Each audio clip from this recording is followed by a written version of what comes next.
이사장님 앞에 있으니까 제가 많이 떨리는데요. 네, 그러면 저희가 준비한 질문을 좀 드려볼게요. 이번에 인터뷰 준비하면서 이사장님께서 일주일에 여러 날 학교에 나오신다고 들었어요. 일과가 어떻게 되시는지 궁금하고 또 한동안 건강이 좀 많이 안 좋으셨다는 이야기도 들었는데 요즘은 좀 어떠신지 궁금합니다.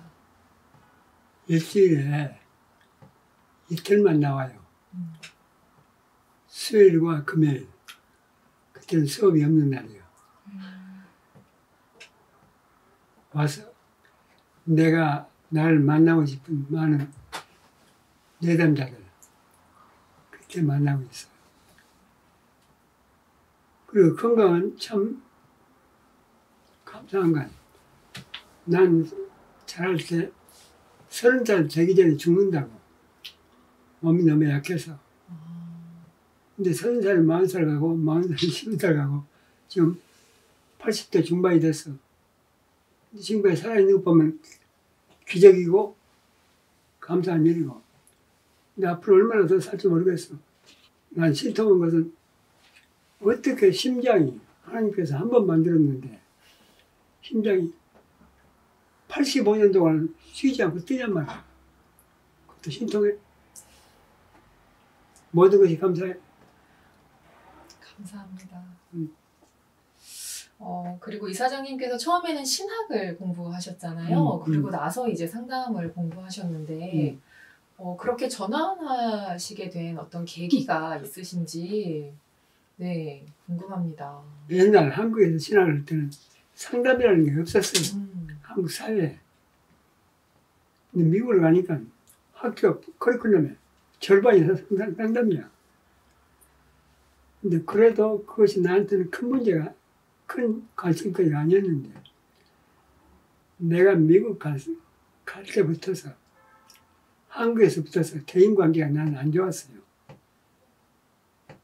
불안하고, 만나는 게 힘들고, 두렵고, 특별히 여자는 그렇게 무서웠어요. 여자가 나한테는 두려움의 대상이야. 미국 가서도 그 증상이 조금도 사라지지 않고 30살에 미국을 갔는데 35살까지 그 증상이 조금도 해결되지 않아. 미국 가서는 교수들과 자주 만나고 대화 나누고 학생들 관계 좋아야 되는데 그게 잘 안 돼. 학교에서는 그런 고민도 했던 것 같아요. 우리가 이런 풀스 클래스를 주는데 우리가 저런 학생한테 가서 아무것도 조국에 돌아가서 아무것도 못할 건데 왜 우리가 장학금을 줘야 되느냐. 교수에서 그런 문제까지 나왔던 것 같아요. 그런데 30살에 갔는데 35살 때 결국 교수에서 심각하게 문제가 나온 거예요. 그때 나한테 좋은 기회가 나온 게 교수에서 내 문제를 그렇게 심각하게 다루기 전날 우리 학교에 어떤 교수가 부임했느냐. 그 당시 세계에서 가장 유명했던 사람의 마음을 치유하는 웨이노츠 박사. 그 사람이 전날 부임한 거예요. 우리들은 몰랐죠. 그런 교수가 왔다는 것도. 그런데 그 다음날 교수를 하는데 교수 웨이노츠 박사가 참석을 했는데 주제가 나요. 우리가 저런 학생한테 이런 폴스 클래스를 줄 이유가 있느냐. 다른 학생한테 주고 저 학생은 돌려보내는 거 어떠냐. 그때 왜 오처 박사가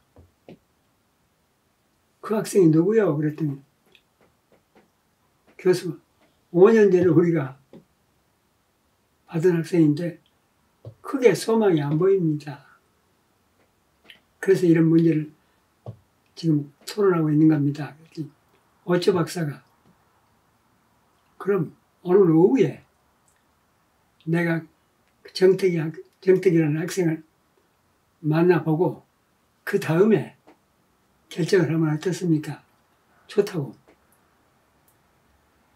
그래서 한 번도 만나지 못했던 웨이노츠 박사는 오후 2시에 만나게 된 거예요. 2시에 만났는데 나한테 질문하면 내가 대답을 하고 질문은 대답을 하고 그것이 밤 12시 40분까지. 저는 전시도 않고 그냥 그 얘기에 빨려 들었어. 그때 얼마나 울었는지. 나한테 질문을 하면 내가 그 얘기를 해야 되는 거야. 12시 40분에 얘기가 마무리되고 오치 박사가 내 옆에 돌아와서 나를 거꾸로 안는 거야. 안으면서 하는 얘기가 어떻게 지금까지 살아남았냐. 그 얘기야. 그리고 나한테 두 번째 한 얘기가 네 나이가 지금 35이다. 근데 내가 볼 때는 너는 아직도 6살, 7살 어린 아이야. 사람만 보면 두려워서 떨어. 그때 어덜트 차일드라는 단어를 처음 들었어요. 근데 미국에서도 어덜트 차일드라는 단어가 없었는데 오치 박사, 너는 성인 아이야. 어덜트 차일드. 그때 오치 박사가 나한테 그랬어. 너는 네 상처를, 네 부모한테 오는 상처인데 네 부모가 갈등이 너무 심해서 네가 받은 상처다. 근데 이 상처를 정리하지 않으면 너는 앞으로 3년 안에 심각한 문제가 일어날 거다. 죽든가 정신병원에 들어가든가. 그래서 나를 잠깐 휴학했어요. 휴학을 하고 어디를 보냈냐. 그것도 오초 박사가 다 모금해서. 그때는 미국에서는 켄터키 렉싱턴에 가면 월요일부터 금요일까지 하는 프로그램이에요. 그건 사람이 들어오면 나가고 들어오면 나가고 거리로 나를 보냈어요. 그런데 4개월을 거기서 살았는데 4개월 드는 비용이 얼마냐. 교수가 2년 봉급이에요. 2년 연봉이. 그걸 모금을 다 한 거예요. 오치 박사. 4개월 동안 수도 없이 많은 사람을 만난 거지. 월요일부터 들어와서 100명, 200명이 나가면 다른 사람이 들어오고 또 난 또 만나야 돼, 또 만나야 돼. 그런데 4개월 만에 점점 내가 좋아졌는데 4개월 되니까 내가 사람은 두려워하지 않는 거야. 사람이 좋은 거예요. 남자가 여자가 상관이 없는 거예요. 그래서 학교로 돌아왔어. 학교로 돌아와서 내가 학생들만 내가 먼저 찾아가서 만나고 그전에는 학교 교수가 와서 강의를 하면 제일 뒷자리에 앉았다가 그냥 끝나면 얼른 들어가고 그런데 거기 갔다 와서는 내가 제일 앞자리에 앉아. 교수가 강의 끝나면 내가 가서 교수한테 손을 내밀고 오늘 교수님 강의 참 좋았습니다 나한테. 이러니까 학교에서 놀란 거예요. 그래가지고 2달 만에 학교 교수회에서 채플이 일주일에 2번 있어.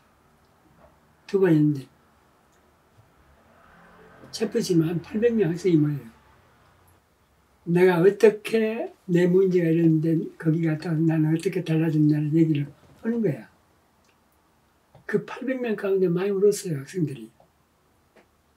갑자기 내가 유명해진 거야. 난 그전에는 사람을 앞에서 하도 두려워해가지고 선생님들 앞에서 벌벌 떠는 거야. 권위가 있는 사람들 앞에 떨어. 걔네 별명이 재봉틀이라고. 발발 떤다고 재봉틀했는데 내가 유명세를 타고 보니까 미국 각 교회에서 나를 부른 거야. 이 얘기 좀 해달라고. 시카고에 있는 큰 교회에 와서 내가 그날 설교 내 포인트가 나는 재봉틀이었습니다. 근데 재봉틀인데 이렇게 이제는 변화받고 사람들이 들어오지 않게 됐습니다.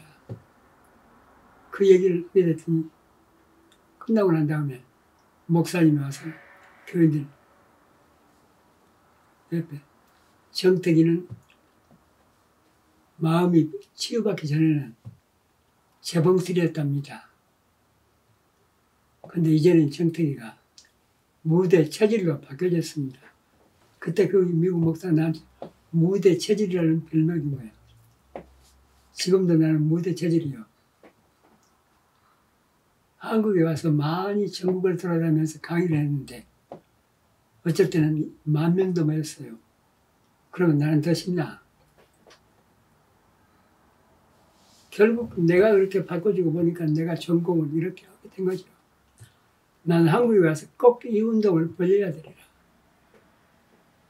근데 한국에 와서 딱 여기로 대학에 가서 학생들 강의를 하고 보니까 차이는 있지만 80%는 다 문제야. 그러니까 뭐 대한민국의 사람이 모두가 다 이 치유의 대상이야. 그것이 계기가 돼서 우리 연구원이 탄생됐고 대학원이 탄생됐고 내가 한국에 이런 운동의 시작이라고 사람들이 나한테 얘기합니다.